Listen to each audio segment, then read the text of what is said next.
All veils and misty, streets are blue. Well, welcome to day 43 of The Web Show, and it's coming to you from London with a very special guest in Mestiza. Here's how it came about. All right, random adventure in London town on a Saturday, isn't it? And Mestiza, how are you? I'm good. How are you? We met off MySpace. Yes, we did. But I had you on my radio show, and you've agreed to sort of hang out today, and we're going to go see some stuff, right? Mhm. Okay, so let's have a quick chat here about your story. You grew up in where? Here? No, I grew up in Herefordshire, which is in the countryside, kind of near Wales, actually. Okay. Yeah. So when did you move here? 4 years ago. About 4 years ago when I was 18. All right. And what's the cool things that you find about London that you'd share to the world? Is it you like it? Yeah. Yeah, I love it. Yeah. You never get bored in London. Really? There's always plenty to do. Multicultural sort of society, isn't it? Everything. One night you're in Brixton, next night you're in Notting Hill. So many different places in one city. So tell us about like your music, because I remember getting on the show and playing one of your tracks and stuff. So how long have you been into music for?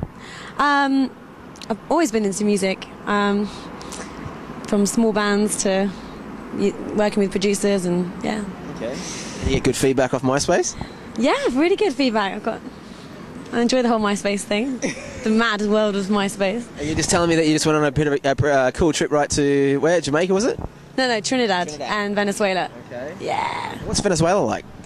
Yeah, cool. It's an interesting place to be at the moment with all the politics and Chavez and everything. It's kind of, apparently it's quite dangerous at the moment. More dangerous than Colombia now, they say. Yeah. Wow. Apparently, well, basically, you're likely to get kidnapped in, well, not likely to get kidnapped, but if you get kidnapped in Venezuela, apparently they're more likely to shoot you, so. Nice. And what's Trinidad like? Wicked. I went for carnival, so it was just party. Nice. You don't sleep. Right. You know, I love asking people around the world about their dreams and stuff and things they love to do. So what's the ultimate dream for you if you could live it for you? My ultimate dream, just to make music and travel the world, really. Meet people, do shows. Nice. And what do we got on the agenda today as far as this little adventure we're going to go on? Where are we off to first? I think we're going to go to Buckingham Palace first. Yay! Drink tea with the Queen, maybe. Do you know anyone there? Can we get in? We'll see. I'll see what I can do. Yeah, so that's what I love most about just travelling around and making the web show. I just never know what's going to happen or who I'm going to meet. And from a few emails on MySpace, it was fun to hang out with Mestiza in the flesh. And first stop was Buckingham Palace. Doesn't get any better than that. So walking around, there's a beautiful park that sits out the front too, which is just amazing to walk through. And all the tourists from around the world, I guess, getting off on the same stuff I was. Just absolutely beautiful. And some guys out there with the soccer ball kicking it around, showing some skills. So it was pretty cool to be walking around and filming things. And I remember seeing this group of people out of nowhere all walking towards Buckingham Palace. So we thought, what the hell's going on? So we jumped in the queue and made our way out there to check it out. When we got there, we found out it was actually a thing they do quite regularly called the changing of the guard. But we had a bit of a laugh about it, seeing as though we had no idea what to expect. Well, here we are, first stop on our tour. And Mestiza, what's happening here? Well, I think they're changing the guards at Buckingham Palace, so we made it in good time. What is the go with? Do you know much about the history of the changing of the guards? What does that actually mean? How often do they change? I don't know. You have no idea. I have no idea. No idea. So you're as surprised as I am right now. Yeah, I am. Come to Buckingham Palace much? Well, sometimes I come down for a cup of tea in the afternoon, you know, with the Queen. Walk the corgis? Yeah, Sunday lunch. No big deal. Yeah, so it was turning into a pretty fun morning, and I accidentally pushed the backlight on the camera. That's why it was just so bright there, but quickly fixed that as we looked down at the beautiful and very famous Buckingham Palace and all the people from all around the world that come to check it out.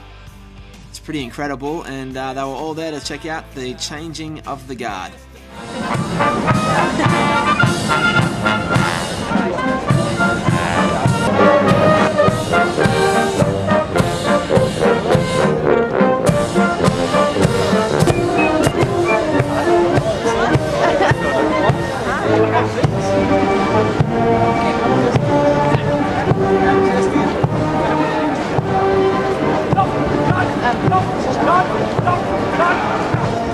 So as the guards did their thing, we got ready to check out our next adventure, which was to have a look at Big Ben.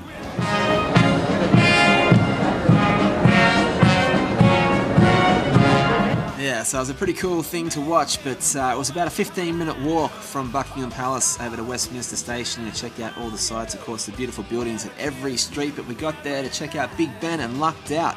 by running into a tour guide. This is Big Ben. The tower is not Big Ben. The bell is Big Ben. The bell inside. That's St. Stephen's Tower.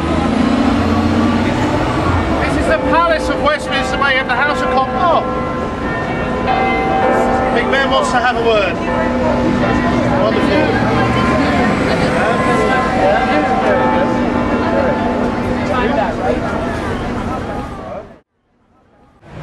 This is the Palace of Westminster I was talking about, where you got the House of Commons and the House of Lords.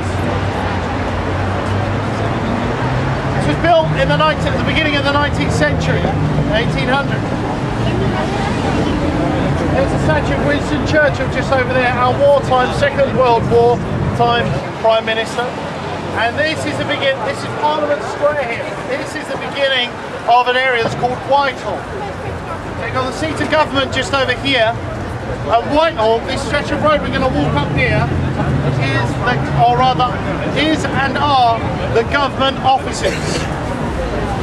Ministry of Defence, number 10 Downing Street, and other things up here. So we're going to walk this way. So it seemed like a good idea to tag along, and I thought I'd pull out the video camera and have a chat for the web show. Right, so random stuff is happening on the streets of London. I'm with, what's your name? Toby. Toby, and you know a little bit about this area, right? You're leading a group of some sort? Yes, I am. Yes, a group of Canadians. A group of Canadians? Oh, yeah, a group of Canadians. They're loving it. Okay. Absolutely loving it. Is this your job? Is this what you do? Yeah, this is what I do. Okay. For 8 years now. 8 years? Yeah, I've just got to stop and give a few words. They're a bit tired now, they've only just arrived. I'm being interviewed. I noticed. Yes. Yeah. And these are my wonderful group from Canada. How are we doing? We're awake and alive. Trying to be a bit... How you doing, by the way? I'm doing good, I'm doing good. All right. Okay, guys. We've moved a little bit further up Whitehall now. Random interview happening. Here you have the Cabinet War Rooms, just your right-hand side. This is where things now known as Cobra, which is our reactionary unit against terrorist attacks. That's now where that's planned. More historically though, during the Second World War, that's where Winston Churchill did his wartime planning with his Council of War. So we've moved a little bit further away from the seat of government now. This pub over here called the Red Lion is more famously known as being a pub where our representatives or our MPs will go and have a few beers, whilst they should really be in there listening, but they're not. So instead of being able to watch sports in there, they actually watch the Commons debates. So they know that when a vote's coming up, they've got to finish their beer and then they've got to get back in the Houses of Parliament. They know when they've got to make a quick move. So further up here, you've got this strange thing in the middle of the road, in the middle of Whitehall here. It's called the Cenotaph. It's otherwise, well, you can see on it, it's called the Glorious Dead. This was built in commemoration of the Armistice Day at the end of the First World War, since been adopted as a place for Remembrance Day. The Second World War and First World War meant a great deal to Canada as well. Huge deal, especially at places like Vimy Ridge in northern France as well. So it's a big thing for everybody. This is where we have our Remembrance Day on the 11th of November, where we come up and we lay our poppy wreaths and other flower wreaths as well.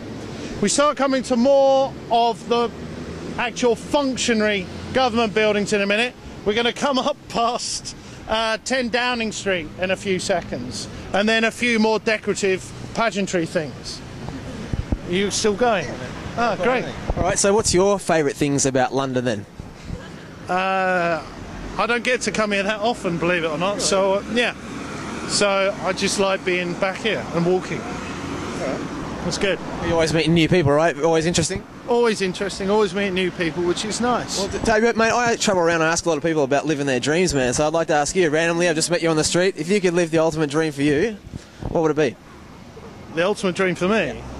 I would really love to be able to promote education in the third world.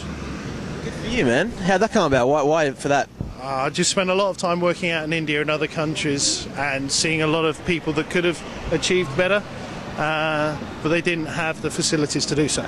Good for you, buddy. Great to meet you randomly here, and thanks for the chat. No problem. Take care, Andrew. You mystify me. Mystify.